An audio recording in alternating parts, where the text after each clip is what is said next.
Here's some ideas for you if you are creative or entering into the space of being one and you're trying to put your work out there in entertainment. I think, is this unique to entertainment? Not necessarily.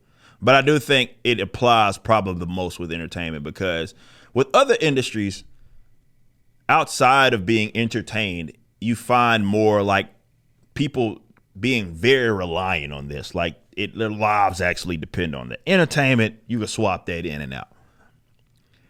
But what modern era of artists or creatives, and I use that term very loosely, let's just say that a lot of these guys are masquerading as creatives and they're just tied to mega corporations. That's it. So they don't really have creativity. They like to think of themselves as. But a lot of the topics that we talk about day to day, Marvel, what's going on with Marvel, DC, you guys are seeing it in various other forms of brands that you guys have, known and loved, and they're being bastardized. But there's a group of people that are being catered to me, and I'm going to explain exactly why in this segment. You're catering to the absolute worst demographic to cater to. I think this will be very telling coming from me when our comic book company comes out, or is finally, released to where you guys can actually purchase products from us. And you guys are going to see the dollar signs go up and be like, wow, this guy doesn't have obviously nearly the backing of these mega corporate entities, but he's been able to make a lot of money.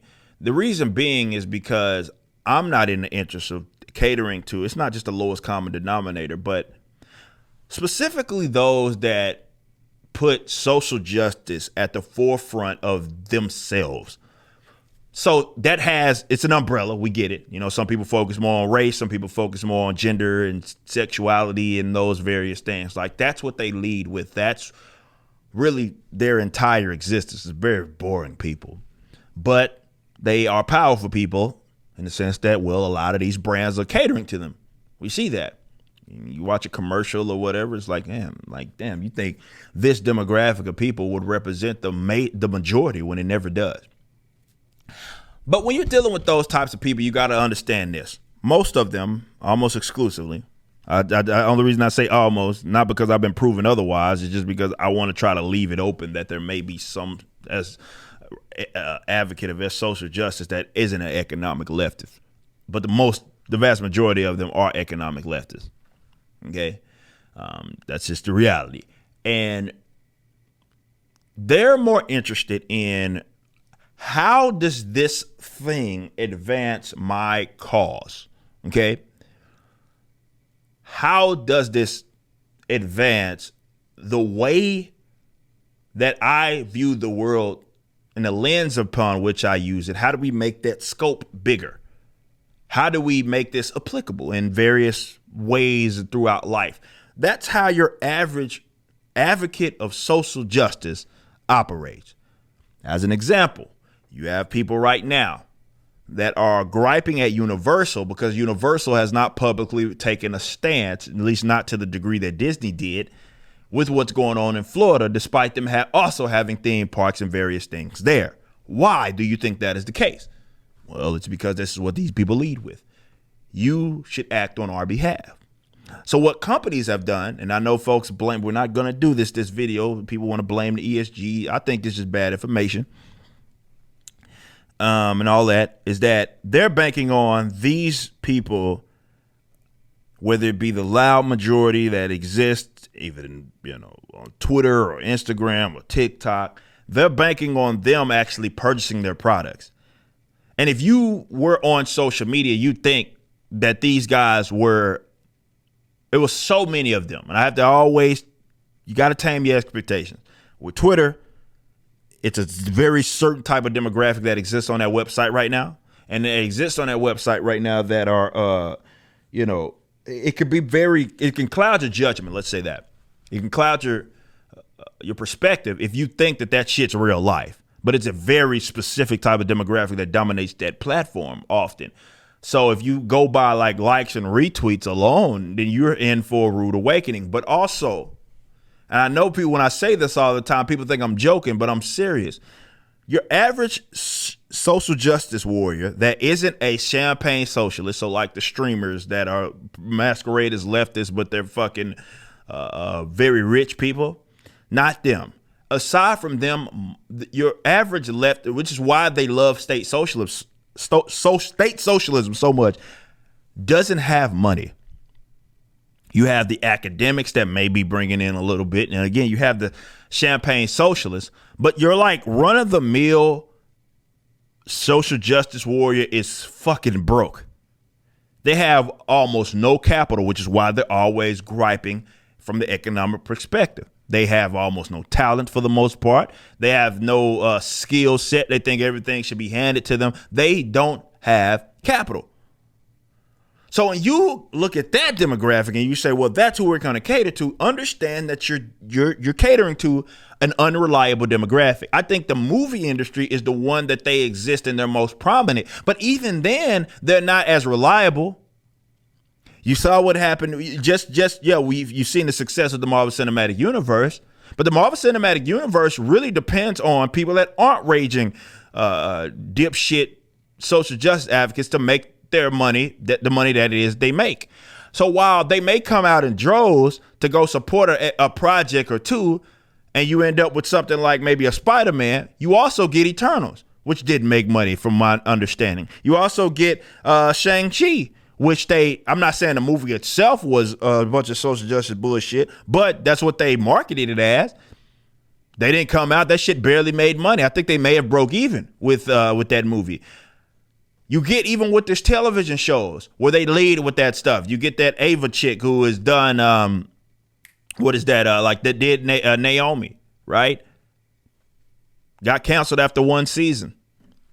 So they're unreliable. They're a very unreliable demographic. And if you cater to them, understand that you're dealing with a wish-washy industry. The mega corporate entity, because they've hired these academics who are blue-haired or neon-colored haired with nose rings, cat food eating white women, they have fucking hired them in their various marketing, and they got these what they call the diversity and equity positions, and they got all these tokenistic hires and all that exist among them. Like those, they are the ones getting jobs in these mega corporations, and they are feeding bad information to execs because they think that you do this is going to give us more money because so many people care about the gay experience. And it's like, all right, well, maybe somebody does, but if you're going to lead with that and you're not going to make interesting, let's say, characters and just going to be gay as shit, then yeah, I'm not, it's not going to work. Not consistently, at least. So if you are, let's say, a creative that is also trying to be an entrepreneur, I know this should go without saying, but in this day and age, it does not. Make material for the people, no matter how niche the audience is. You can make a lot of money by simply giving the audience and the customers what it is that they want that exists outside of the social bubble. Right, that exists outside of a lot of things that arguably are superficial to some degree. I believe that there are universal truths that a lot of people hold near and dear. Maybe not these radical like weirdos, or leftists. Let's say that because they call me a radical, which I'll accept that, whatever. But I'm not a leftist. But you give, no matter how niche the audience, the people that want your shit, if you give it to them, then they're going to make you a very rich person. I don't think we've hit we've not scratched the surface of new creatives that are about to make a lot of fucking money. And they're not going to do anything that's really more of a rocket science. It's not going to be that. It's more of these guys simply are giving audiences what they want. And like I said, it sounds like a no-brainer, but in this entertainment industry, not anymore. It's not. You have people that are leading with their social justice cause and other various bullshit, and they don't know what they're doing. They're not trying to create good work. But if you just give people what they want, say to hell with these advocates of social justice, which you got to understand, they're not definitely when you're not catering. They think if you do entertainment, social justice advocates think you belong to them. So yes, if you do see the slight success, hit pieces are going to be wrote about you. They're going to come for you. They're going to demand that you do this, this, and this. You say, fuck you. I'm going to make material for my audience. And if that's not encompassing your shit because you lead with social justice, not leading with whatever it is that I'm trying to produce, then okay. But I'm not going to derail my business and its model for the sake of catering to the loudest minority possible. It sounds like a no-brainer, and I have to keep repeating this because there's going to be those that say, well, no shit. Well, if it was no shit, you wouldn't be getting what you get right now in entertainment. And that is a complete industry that is dominated by leftists that care really nothing, really don't. Let me say this. The stories and entertaining the audience is secondary. First is what headline they can catch and what social cause they can promote. That's first. But give material to the people with capital. A lot of y'all are going to become rich motherfuckers. I said we haven't scratched the surface of this. We got a long way to go because we're just getting started. The industry has not even started yet to kind of adjust to the new economic opportunities that we have now. You have a combination of people finding new alternatives in the sense of like how they do business. You have the crowdfunding aspect that really allow people to skip the line, and they don't have to, not skip the line. It's more of have a direct line of sight with the audience. They don't have to sell off their assets to some investors, some shit. They don't have to do that anymore. But also it helps to have an example of what not to do, as things that have been around really forever have gone into the tank. And though you still have to kind of pry people away from that stuff, more than ever, there are people with money that are saying there's something fundamentally wrong. Even if they can't put a word on it, they know it's something fundamentally going wrong with the entertainment industries.